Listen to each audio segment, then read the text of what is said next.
Online এবং অফলাইনে এই পাঠচক্রে অংশগ্রহণকারী সকলকে আমি শুভেচ্ছা এবং অভিনন্দন জানাই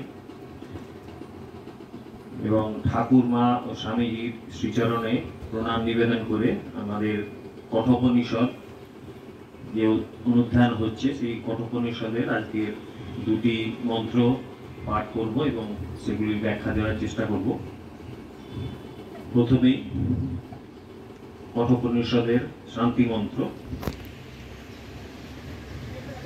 ওম সহনাবতু সহনৌ ভুনক্তু সহ বীর্যং করবাবহৈ তেজস্বিনাবধীতমস্তু মা বিদ্বিষাবহৈ।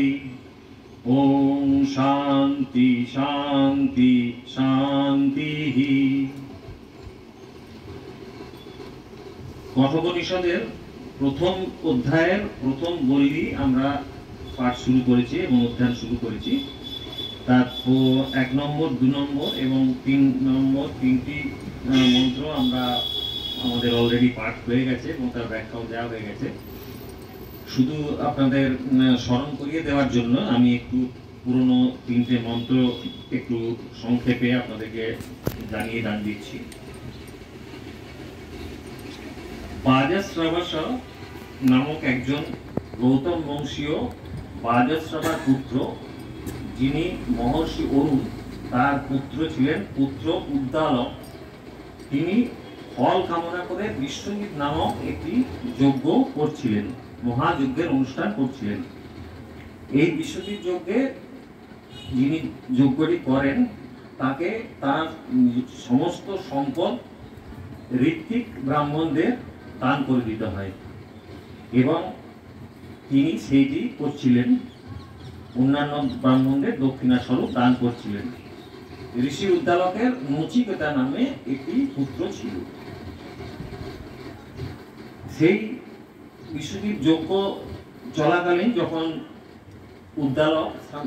ঋষি উদ্দালক দক্ষিণা রূপে যে গাভীগুলি নিয়ে যাওয়া হচ্ছিল দান করার জন্য ঋত্বিকদের, সেই গাভীগুলি দর্শন করে কুমার, যিনি নচিকেতা, তিনি কুমার বালক হলেও তার মধ্যে শ্রদ্ধা বিকাশ ছিল।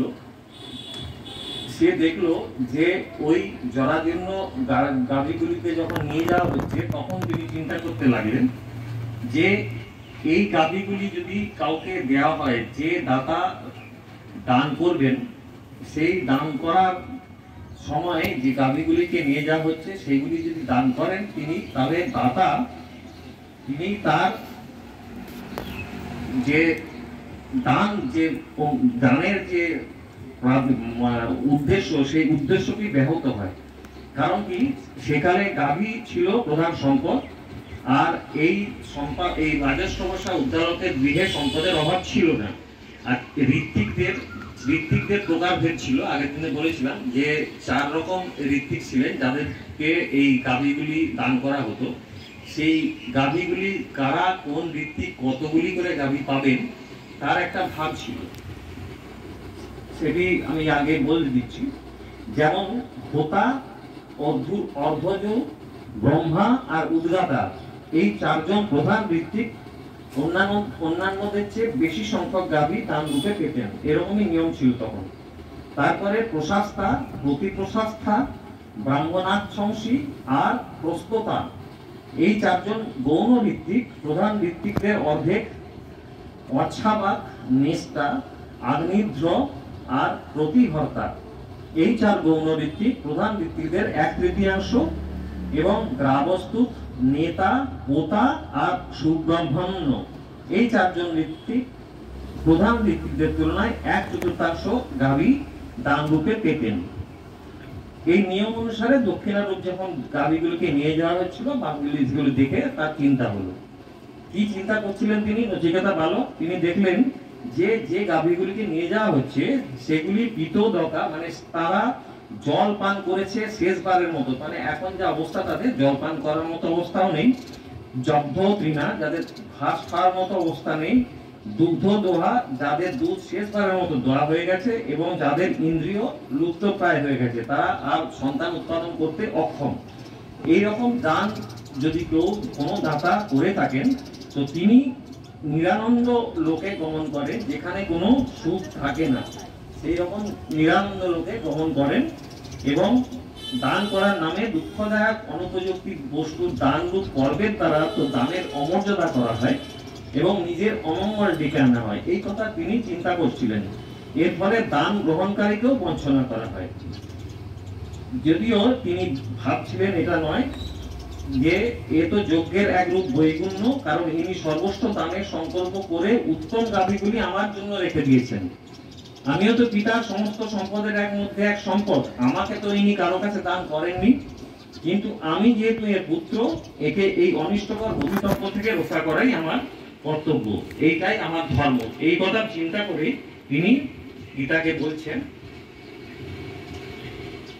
স হোবাচ পিতরং তত কস্मै মাম দাস্যসি ত্বি দ্বিতীয়ং তৃতীয়ং তং হোবাচ মৃত্যবে ত্বা দদাম ইতি।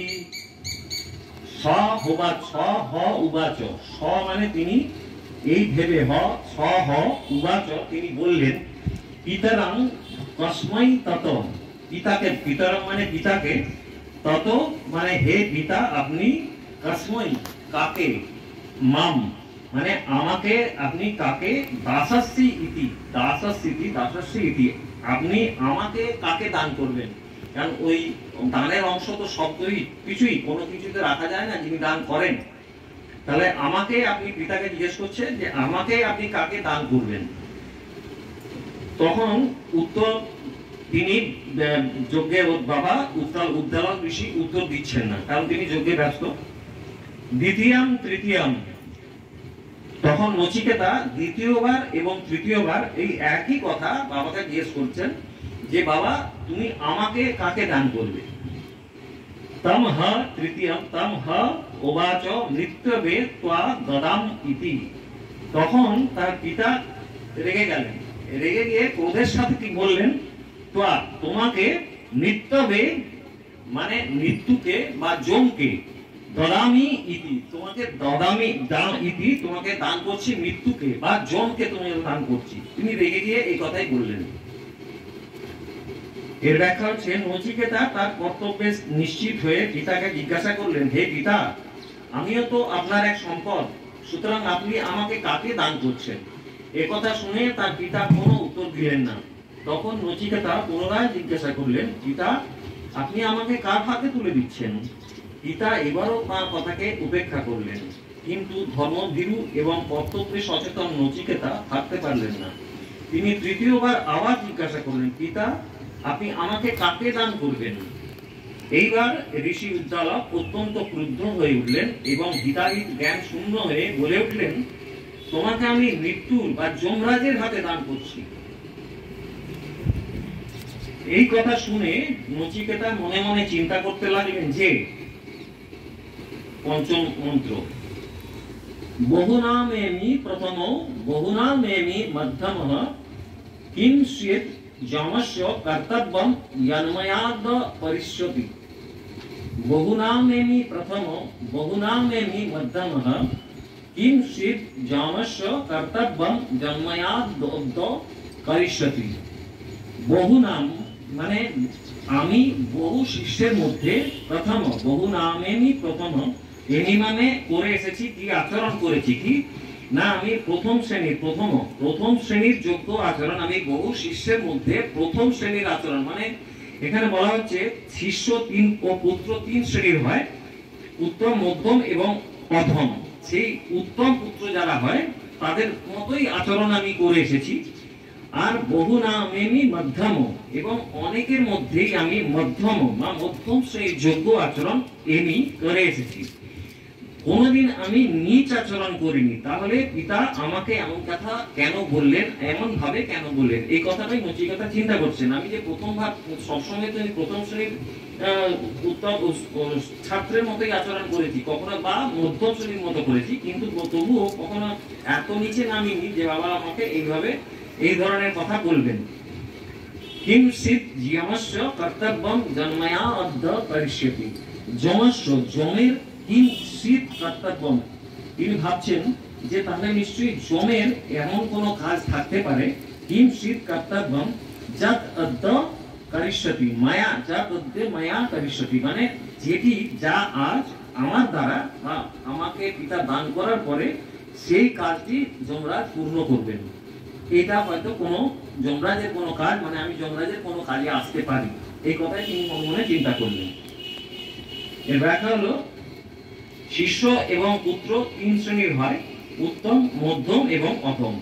যে শিষ্য বা পুত্র গুরু এবং পিতার মনের কথা বুঝে তাদের আদেশের অপেক্ষায় না থেকে তদনুরূপ কার্যে তৎপর হয় তারা প্রথম শ্রেণীর সেবক। যারা তাদের আদেশ পাওয়ার পর আদেশ পালন করে তারা মধ্যম শ্রেণীর বা দ্বিতীয় শ্রেণীর সেবক। আর যারা মনের কথা জেনে বা আদেশ পাওয়ার পরও সেই মতো কাজ করে না তারা তৃতীয় শ্রেণীর সেবক বা অধম শ্রেণীর সেবক। নচিকেতা তাই ভাবছেন, আমি তো পিতার বহু শিষ্যের মধ্যে প্রথম শ্রেণীর আচরণ পরায়ণ, কারণ তার আদেশের আগেই তার মনের কথা বুঝে নিয়ে আমি কাজ করি। আবার অনেক শিষ্যের মধ্যে মধ্যম শ্রেণীরও বটে, কারণ মধ্যম শ্রেণীর মতো আচরণ আমি করি, কিন্তু আমি অধম শ্রেণীর আচরণ তো কোনোদিনই করিনি।